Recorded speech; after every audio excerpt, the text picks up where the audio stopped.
How many we got on there, Joel? Yeah. But 78. Yeah. But after we, like it's one of those things I'm sure you experienced, Eugene, is like, you take a week or two off and then it's like, I got other things that I'm doing now, and we just, I think it's probably a year or two before we started back with this one. That happens. Yeah, we just took a strong business pivot. Strong. Yeah, I was looking at your LinkedIn, man. Like, what are you working on? Where are you spending your time now? Yeah, so we shut down BizTech Academy, which is the last thing that I put on there in January of 24. And then I kind of, and this is actually probably really good for the podcast, but I kind of coasted for a bit trying to figure out what to do next. You know what I mean? Then I had an advisor. I still have her, actually. We meet every Thursday.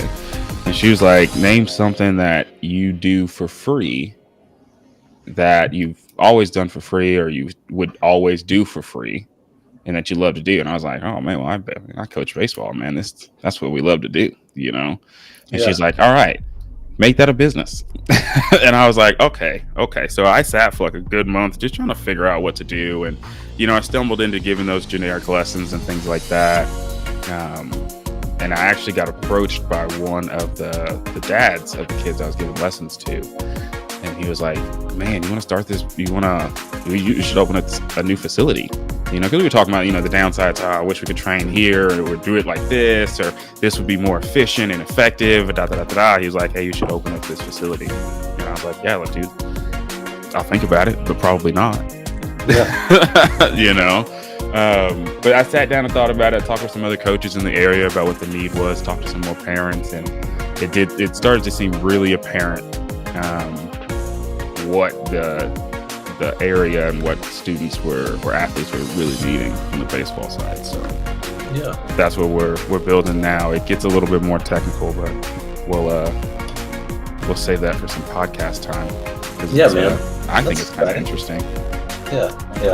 There's I've had some conversations recently with a group that's coming in to.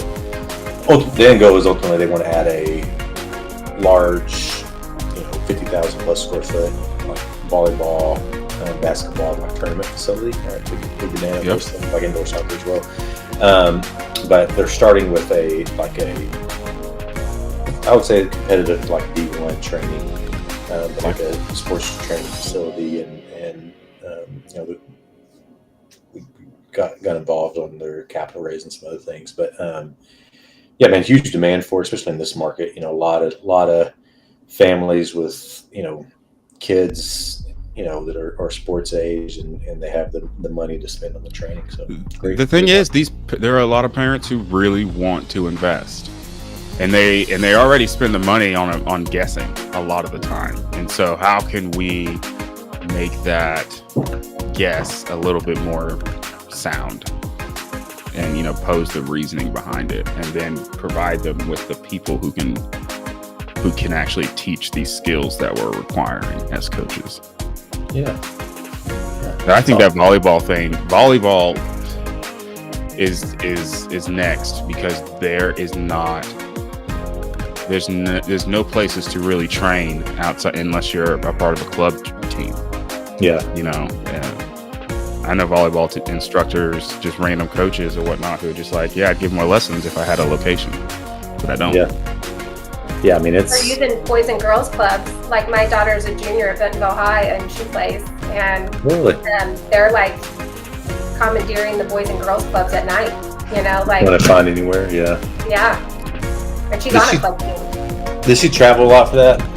If my husband was here right now, he would show you all the faces of how he feels about our schedule. Like, we have 1 month a year that is not owned by our child, and that is June. Because she... it's nonstop, and it's expensive. We ready, Joel? Sorry. No, we're good.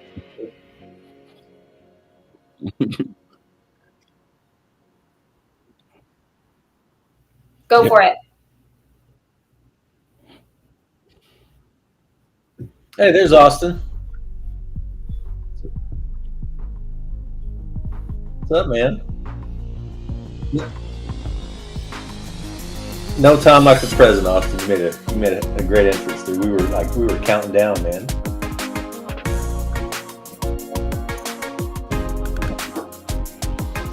Yeah, no worries.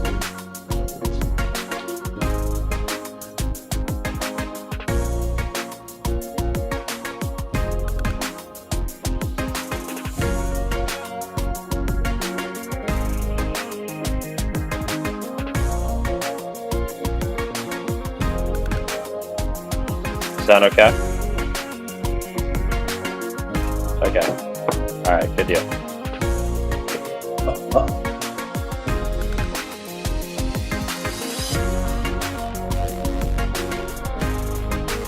Okay. Okay. Sounds good. We're ready. Austin's coming in hot. He's ready to roll.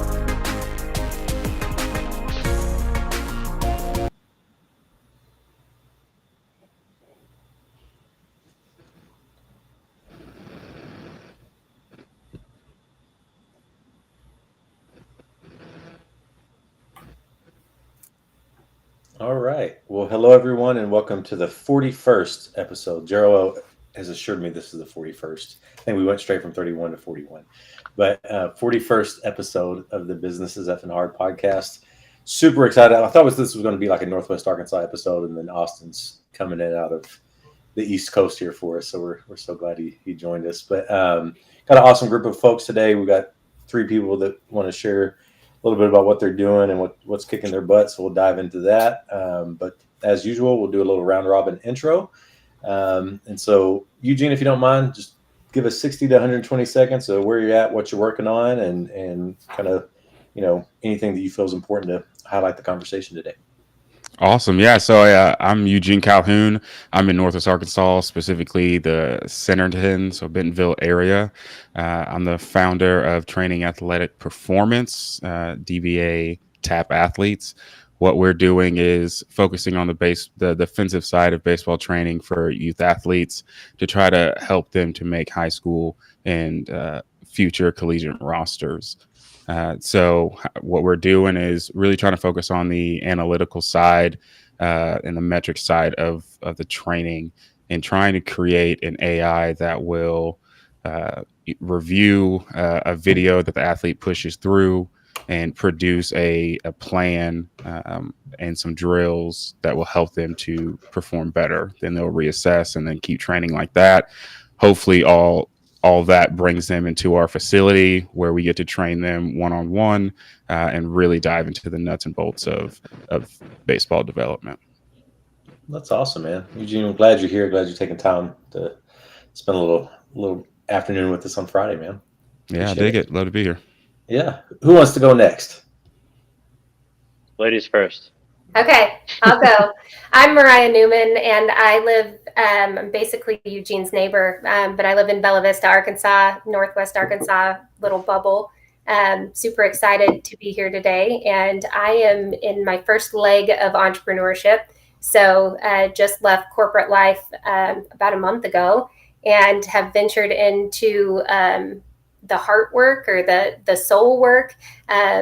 Full transparency, I thought I had 10 years until I retired to do the work that I was really passionate about. And my timeline fast forwarded really fast on me. And I started building the plane as I was flying it. And so really passionate about helping people find their potential and helping businesses build stronger teams that help their organizations in really profound ways.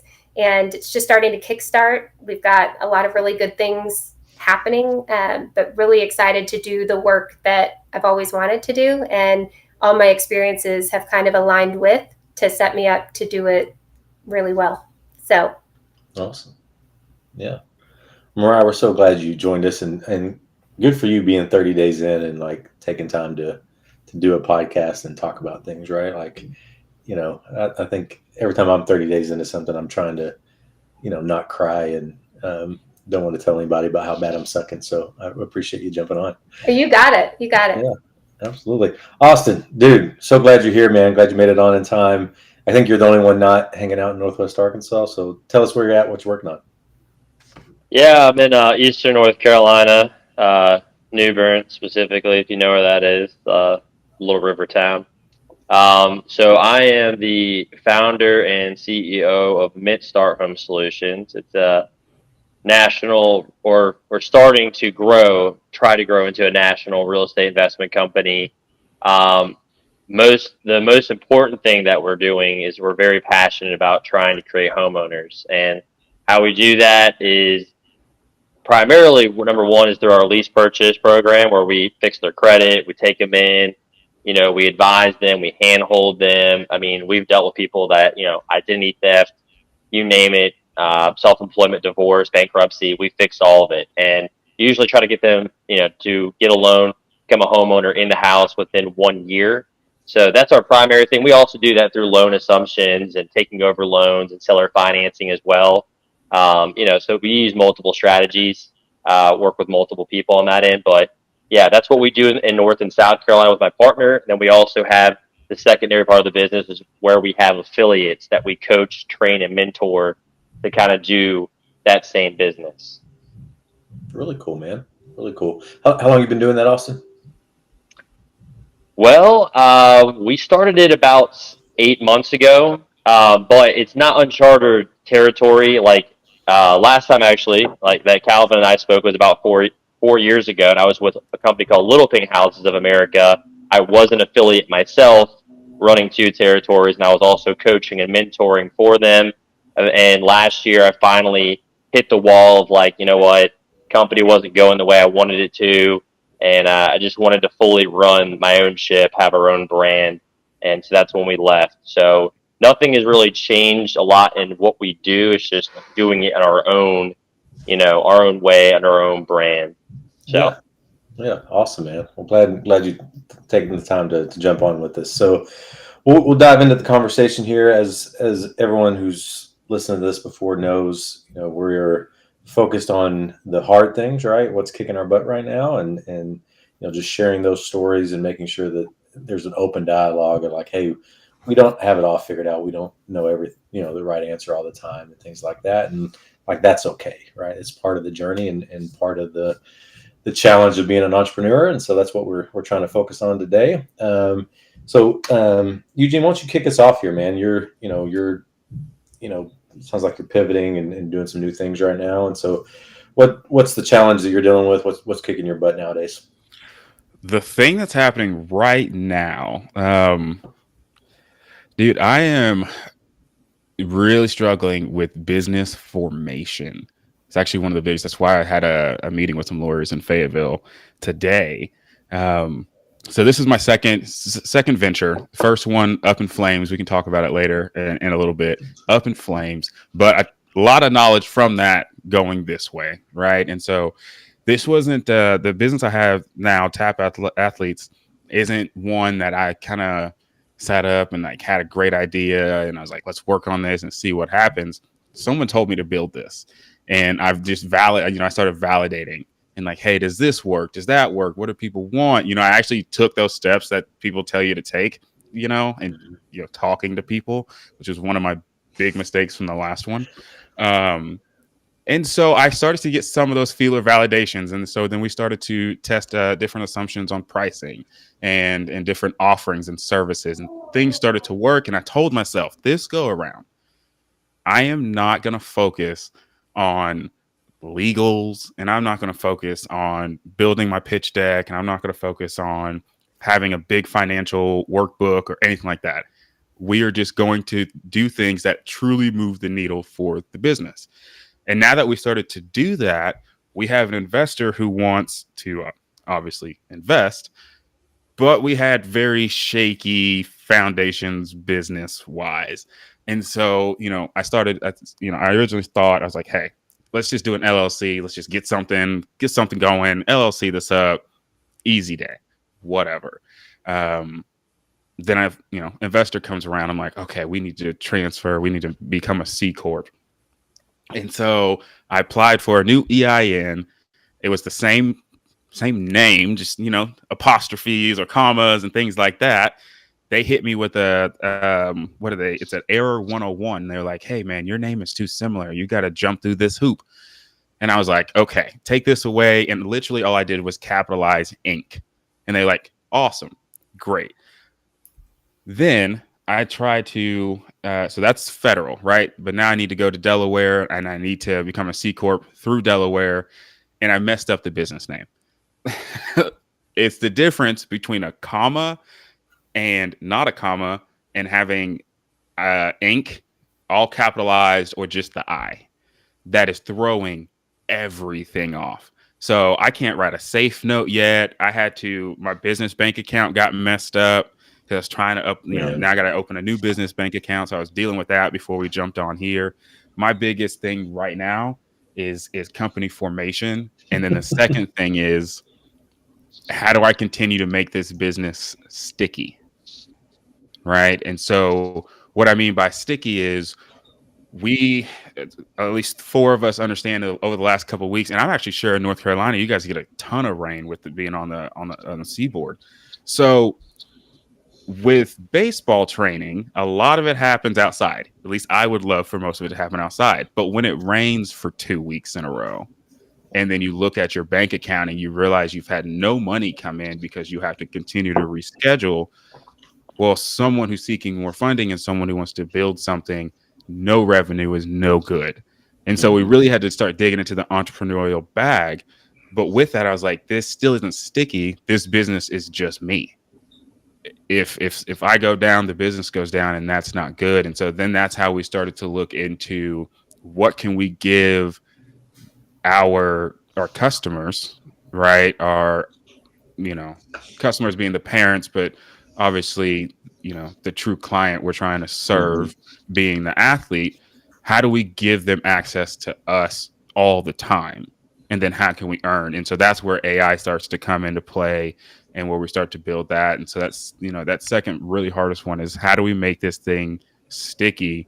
And then how does that also grow and turn into its own thing so that we can show more traction to thus then get our second investment check? Sure, man. And I think Eugene dropped the mic on that one, right? He just shared and left.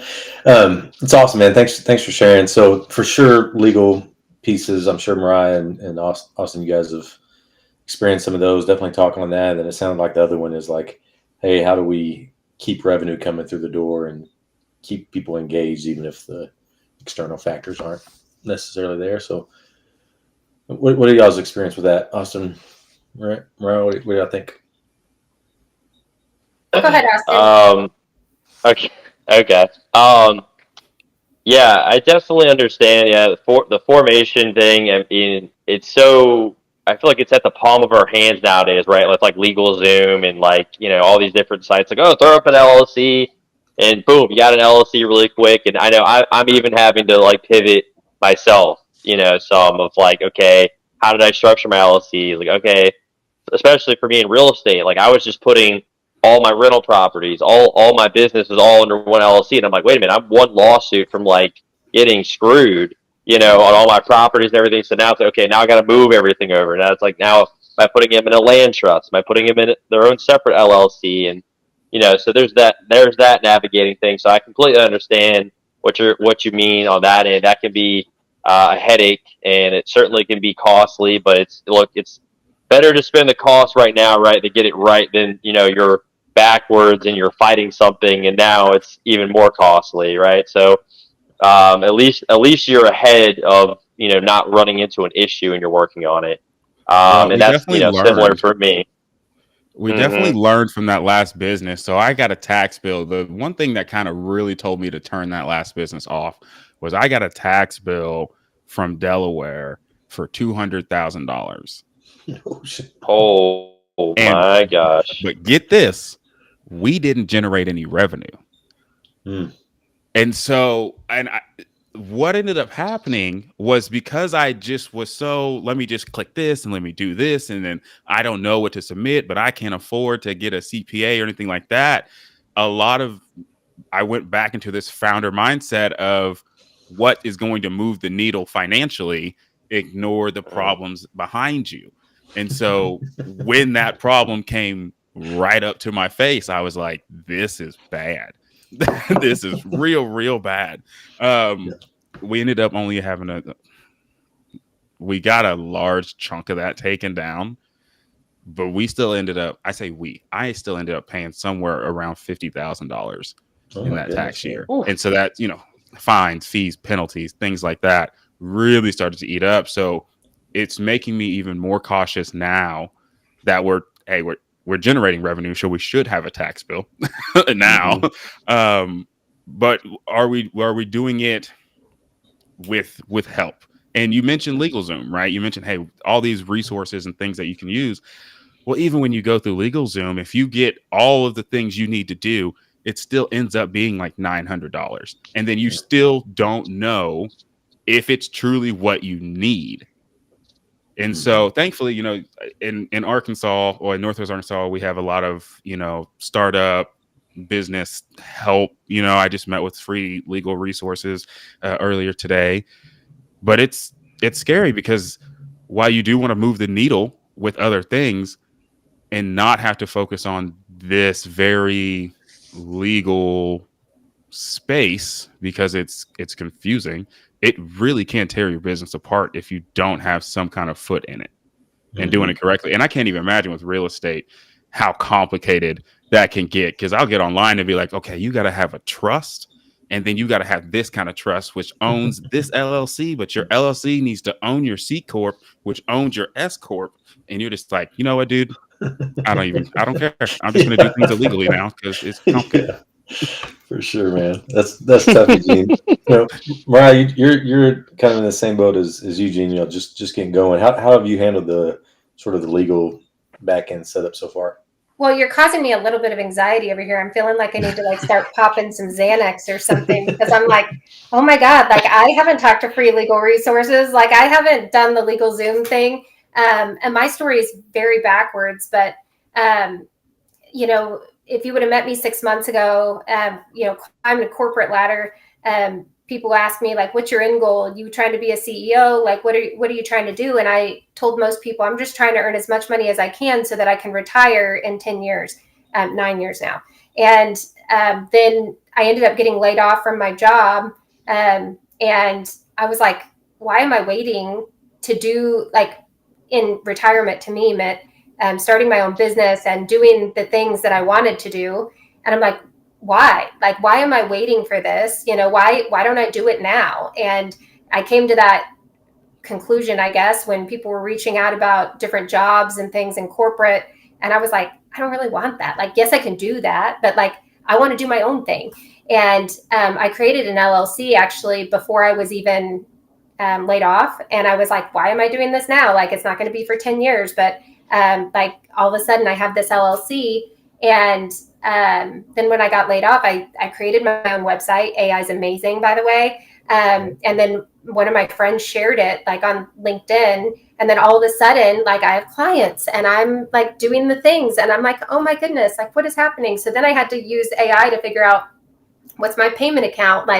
What, calendar thing am I using? All of the things. So it's happened really fast. And my challenges haven't really been the legal pieces, et cetera, yet, except I am taking notes and writing things down over here. And oh my God, did I just jump through a bunch of hoops that I shouldn't have jumped through? Do I need to go backwards? But mine is more capacity. And so I know that I want to help people, and my real passion is helping the underserved, or helping the people that nobody saw coming figure out their potential and really just do outstanding and amazing things. But I'm also really good at helping people move 2 to 3 levels in their job or in their career in a corporate structure, or even outside of a corporate structure. Really effective at that, have a lot of experience at that.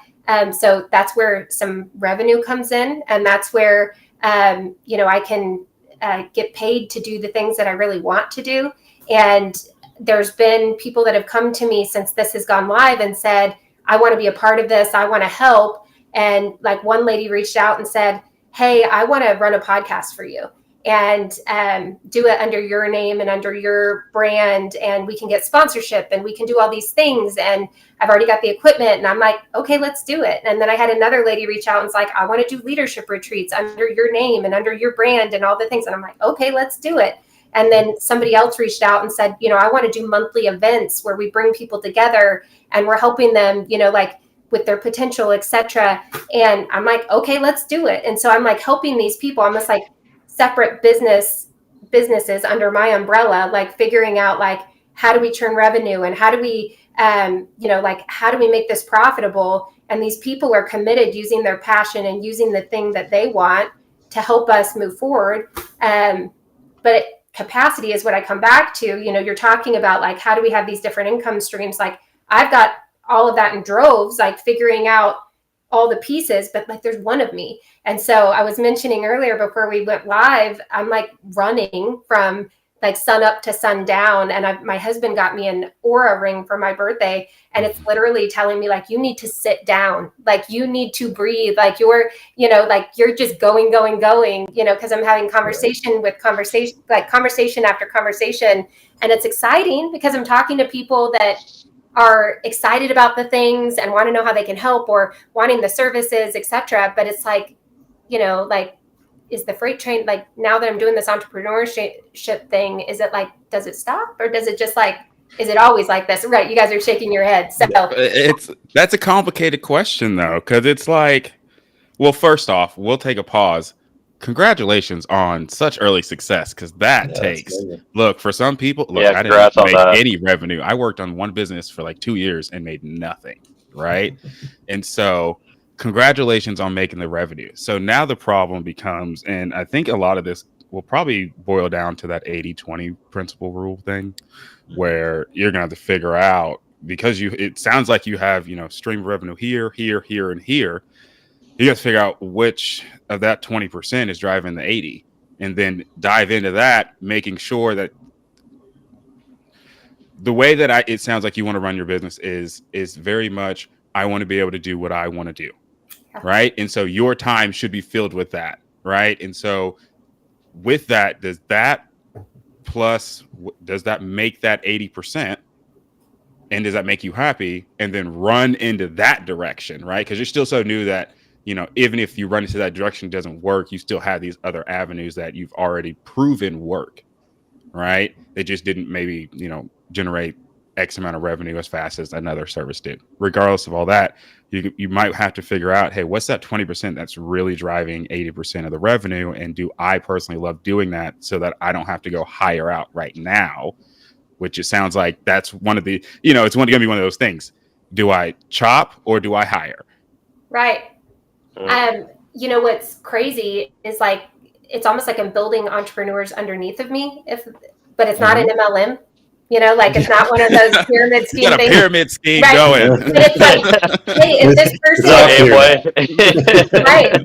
But like if this person is super passionate about like event planning, like why not pull them in to do event planning, where they are keeping a big part of the proceeds, but it's under my umbrella, and then we align it, where it's like the business gets this much proceeds, or whatever. And if I have somebody who wants to be an executive coach, then it's like, okay, like, and then the business gets this much, and then I have somebody texting me right now that's like, I'm a CEO of a company. I want to have a contract with you to come in and do like consulting type work. And I'm just like, all the things. Is there something at the top of that though? So like maybe what your business really is an umbrella. It is. Like that's right? What it's coming into is like, I've got all these things that are going into this umbrella, but like I'm the umbrella, and I'm like Stretch Armstrong right now, like, and I'm passionate about all the things, but it's like, how do I like not exhaust myself, and how that's what I was about to say. Like one thing you need to be careful of is exhaustion and burnout, right? Because if you like you're like when you're this. You're almost like when you start having things come in, it's like a puppy dog, right? Like everything's exciting, everything is new, jump. But it's got to be sustainable, right? Sorry, I had a call come in. Everything is brand new, exciting, and it's new, it's fun. The problem is though, yeah, you sometimes stretch yourself too thin. You start promising people things, and then you drop the ball, right? Because of burnout, because you promised, you overpromised and underdeliver, potentially not intentionally but unintentionally, and then things start to falter. So I would say one thing that I had to learn, and I still have to remind myself, is like it's okay to say no, right? It's okay to say no to something that seems good, because sometimes you need to do that, right? Be more focused so that you can take advantage of what you have, right? I can't remember, the old saying is like, there's the dollar in front of you. You can take that, or you can stretch, right, for that extra dollar that you think you need, but then you lose the dollar that you already had right there, right? So it's like, keep that in mind too. I have to constantly remind myself that too. So I'm not sitting here saying I'm perfect at it, but that would be my 2 cents to what you have. Like, what you're doing is great. It's awesome. It's exciting. But yeah, don't burn yourself out and don't overpromise, right? Put limits on what you have, know what you have. Other opportunities will always come, especially if you're delivering for people, right? Yeah, and that's awesome advice. I do my best. I think strategy is more about what you're not going to do than what you are going to do. At least for me, I don't know if that's everyone else, but for me, it's like, oh, this is outside of the vision. This is outside of the mission. This is outside of what we said we're going to do. And yes, it's flashy. Yes, it's exciting, but like, this is outside of our scope, I guess. And so that helps me to like decide where I'm going to say no, or what I'm going to say no to. I guess what I didn't foresee is these people coming forward and saying, like, I'll do this without you paying me, and run after these things and until it becomes lucrative.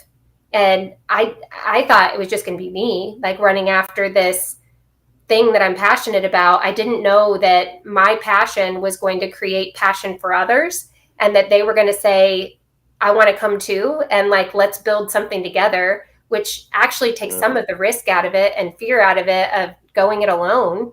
And so the excitement is there, etc. And I want to run, like, I can say no, but like, I haven't felt like this in my entire career, like, ever. Like, the freedom, and like, I went to a coffee shop yesterday that I've gone to for years, and the people that work there were like, you look different. And I was telling my husband, he's like, your hair color's the same, like, all the things. He's like, it must be that, like, you're not owned by the man anymore. It's called freedom. Right? Yes. You'll never go back now. You'll never go back. Well, that's how yeah. Like, and the hustle is like exhilarating. Yeah. So, yeah. Because I would rather be, look, I've lived like this since 2021. Thankfully, I've got money that comes in, but I would rather be broke doing my own. And now this is a me thing. This is not an everybody thing. I would personally rather be broke doing my own thing than go back into the office and make whatever they feel like I'm worth. No, Eugene, you're not. It's not just a you thing. I promise you, that's a me thing too. I'd rather be broke, be running my own ship, than be on somebody else's ship and know I only got 2 weeks of vacation and then I'm a slave in an office. Yeah, you just can't doing what I don't want to do. The flexibility of entrepreneurship is, look, you're busy, right? You're so busy, but you choose to be as busy as you want to be. Right. Yes. Like, you can go pick up, I heard them babies in the background. You go pick up them kids whenever you want to during the day. If anything happened, you don't have to worry about telling your boss, like, hey, I got to go, I got to do this. And yeah, you're worried about getting fired and put on performance improvement plans and things like, no, we don't have to worry about that. I'm going to do what I need to do. It's my schedule. And then, but look, that's the trap of entrepreneurship, because, and I felt like there was a big wave of this back in 2020, 2021, 2022, when people were kind of getting back from COVID, but they had enjoyed being home too much, is they're like, I'm going to go be an entrepreneur because I get to be lazy.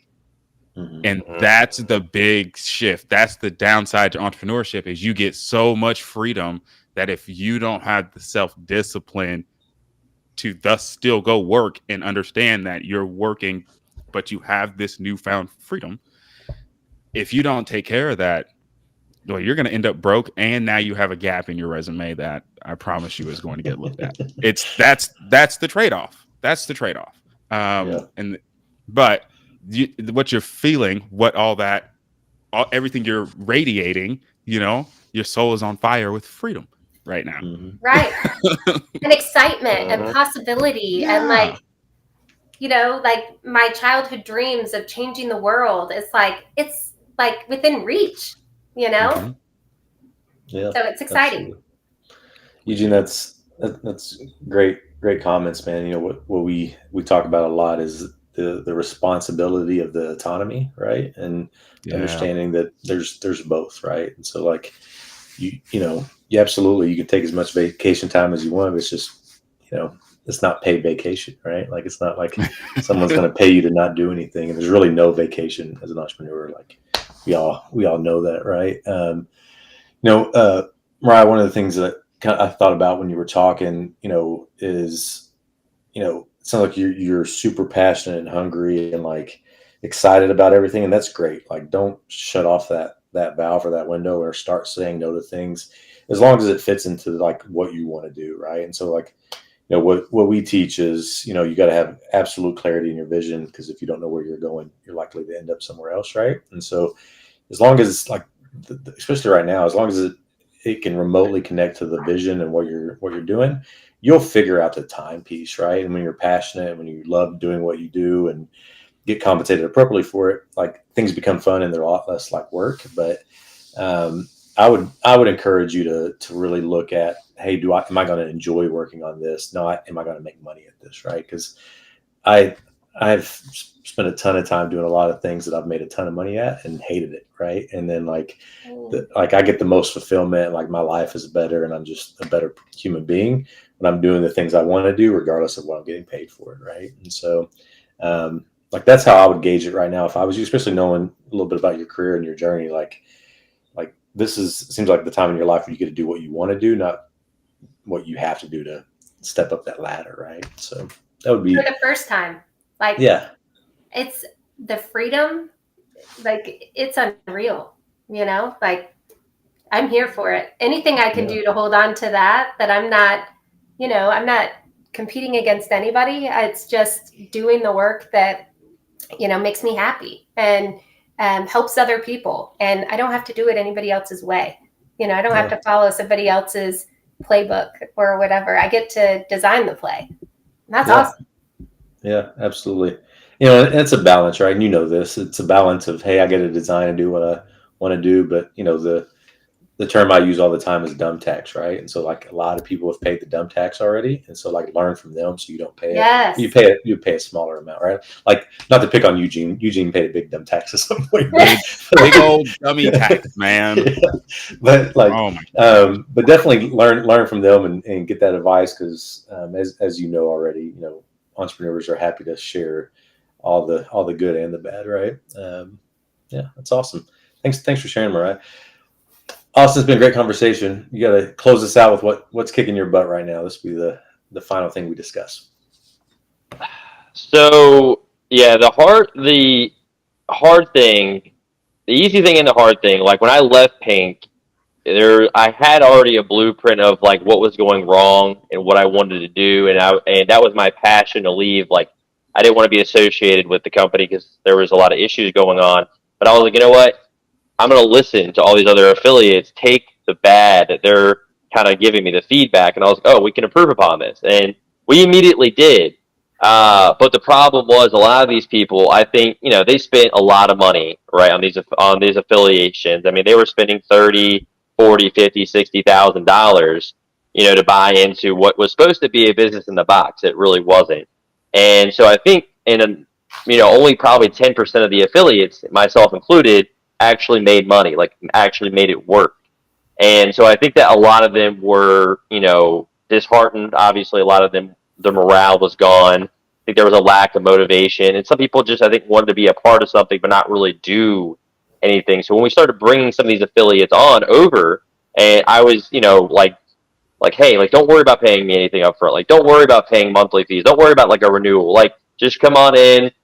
We'll bootstrap it. We'll make it work. And, like, we'll just get paid off a deal. And, that's fine if you have people that are locked in and motivated and like going to do the things. But if you have people that are just kind of like, oh, okay, and sit back, enjoy, the training each week, enjoy the availability to have a conversation with you each day, to take time out to help them, but they're not taking action, then you're faltering, right? So that's the problem. Like, us doing our own deals, we're doing great, right? We're making moves. We're continuing to accelerate. We're going into bigger and better things like new construction, touching commercial, so that part is good. But the part that is faltering, that we're having to pivot, is the affiliate side. Like, how do we need to completely restructure it? How do we approach it?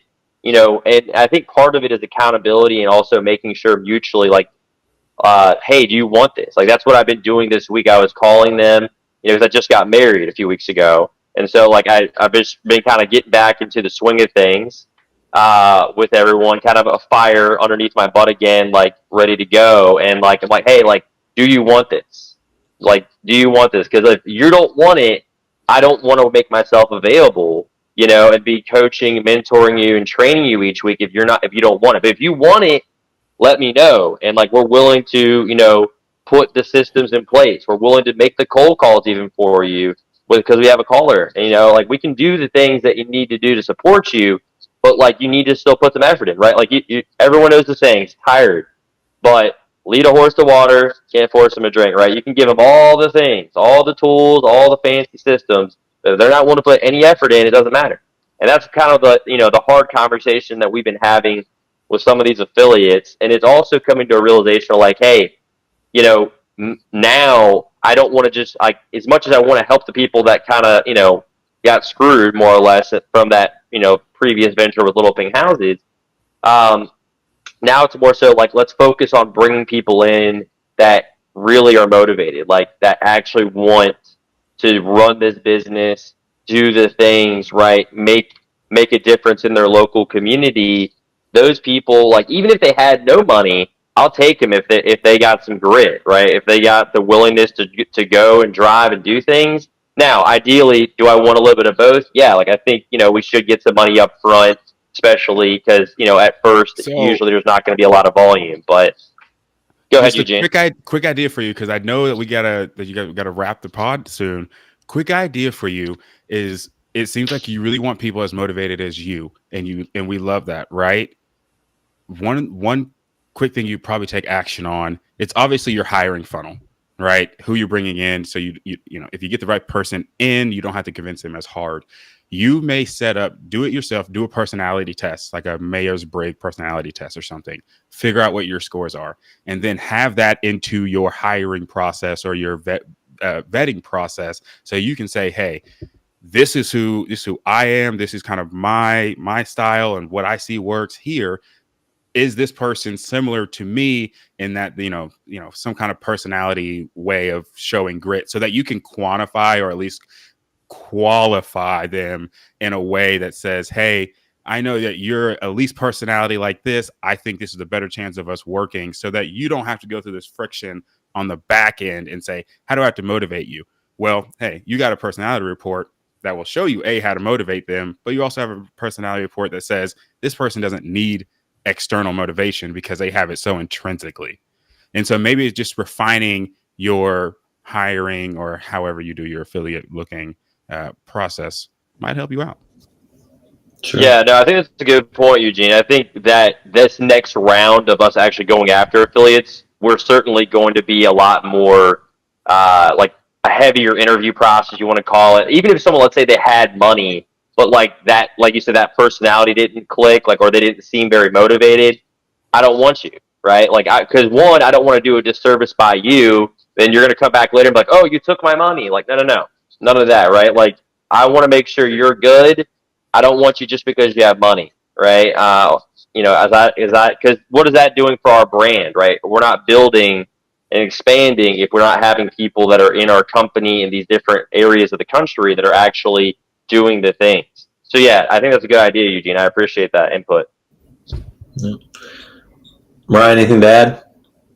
I was just thinking, Eugene, brilliant, data, like what data can you gather from people, and how can you leverage it to provide information? Like that's what I was just thinking.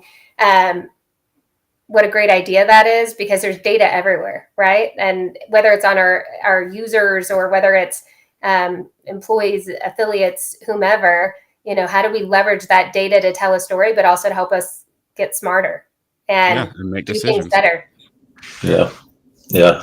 Also, it's interesting, man. I think one, you're in a great spot to identify what's working and not working because your past experience, right? But you said it. You don't want people to just want to write a check and then expect you to do all the work, right? And so, how do you kind of filter that out? And it sounds very much, and I don't know enough about it to comment directly, but it sounds like it's very much almost similar to like a lot of the franchise stuff that I've been a part of, right? And I think where I've seen franchises at least succeed or fail is to what Eugene commented on, is that selection process. And it's just because someone can pay the fee, right, the 25, 50, whatever thousand, doesn't mean we want them to be a part of our tribe. And so, and from your experience that those early adopters and people, if they have success, that's going to make or break your business, right? And you could have 50 people pay you the fee and then they all suck, and like that's the end of the road, right? But if you have 10 people who are hungry, really, really ready to get after it, bought into the culture and what you're doing, and they have some success, that's all the marketing you'll ever need to do for your business, right? And so, I would be very, very selective with those first early adopters and not just take the money because it's money, right? And make sure you find people that are really ready to get after it. And it's not uncommon, at least in the franchise space, to have, some actual action be required to get through that due diligence part. Like, hey, you've got to go do something, right? Because actions speak so much louder than words. And personality tests are great, but especially with AI now, people can fake the funk a little bit, right? And so, put some action or some filters in there, man. I think you'll get where you're going. But awesome, like I'm excited to hear what you're working on, and it's awesome that you're kind of there on this journey, man. Cool to hear. There you go. Yeah, man. Well, cool. Well, guys, I think and it's my fault, we are like 17 minutes over. So thanks for hanging out longer on a Friday. It's cool to see you guys and hear your stories. And then for sure, next time we get together, at least maybe Eugene and Mariah, we can be together in person and, have a road trip to North Carolina. Have a drink for Austin or something. Yeah. Yes. Come out to the Outer Banks. Yeah, absolutely. Well, guys, it's been awesome. Really appreciate your time and energy and just conversation, and how lucky are we that this is what we get to spend our Friday afternoon doing versus, doing some corporate nonsense. So I think we can all celebrate that today. But to wrap us up, we'll ask each of you to do a 60-second elevator pitch for your business, service, whatever you want to talk about, right? Make sure you include how to get a hold of you. And then as we wrap that up, for the folks that took time to listen to us, thank you for joining us. I'm sure Joel will get us another episode or two out next week, so make sure you listen in. But yeah, Mariah, why don't you kick us off, wrap us up with your elevator pitch. Awesome. So I am super excited to tell you about the Soulfire Collective, and how you can reach out to us is thesoulfire.com. It is our website, and that is how you book time, book appointments, and get hold of us. Right now, we are doing executive coaching. We are doing career coaching, life coaching. We are also helping businesses with training and development, and that is something that's near and dear to my heart. There's events that are coming, as well as an amazing podcast from the Soulfire. I don't know if it's been named yet. But all of that information is coming through our LinkedIn. I believe now we have an Instagram and a Facebook, all the things. But our website houses all that information. Again, it's thesoulfire.com. And I'm Mariah Newman, and I'm so grateful to be here. So thanks for the invitation. Love it, Mariah. Thank you for taking the time. Austin? Men Start Home Solutions. If you need any assistance trying to buy a house, you've been turned down for buying a house, any banks, get in touch with us. We can figure out a way to get you to become a homeowner. It might take a little elbow grease, but we can make it happen. If you're trying to sell a home, and you want a different option than just listing it on the MLS with your neighbor Gary, who's the realtor, give us a call. We can go over several different options of selling your home. And if you want to invest in real estate, let us know as well. You can learn how to either invest with us or be potentially an affiliate in your local area. MidStartHomeSolutions.com. Name is Austin Evans, and my cell phone number is 252-375-7524. Please reach out with any questions. Calvin, thank you for hosting it. Yeah, Austin, glad you're here, man. Eugene, take us home, dude. Yeah, wrapping it up. Yeah, so I'm Eugene with Tap Athletes. We're on Instagram and at tapathletes.com. We help youth baseball players prepare for the next level. Tap Athletes are athletes who focus on the defensive side of baseball training. We love to help our athletes learn their true metrics and collect that data and send it back to them to hopefully help them get to that next level they want to reach. So if you want to reach out to us, again, tapathletes.com, sign up for our assessment. It's $30 for 30 minutes, and we'll take you from there. Awesome. Eugene, Austin, Mariah, thank you again. Gerald, great job, dude. It's a great episode. I'm sure it's going to look great once you get it all put together, man. But thanks for hosting it, and we'll see everyone next week, I guess.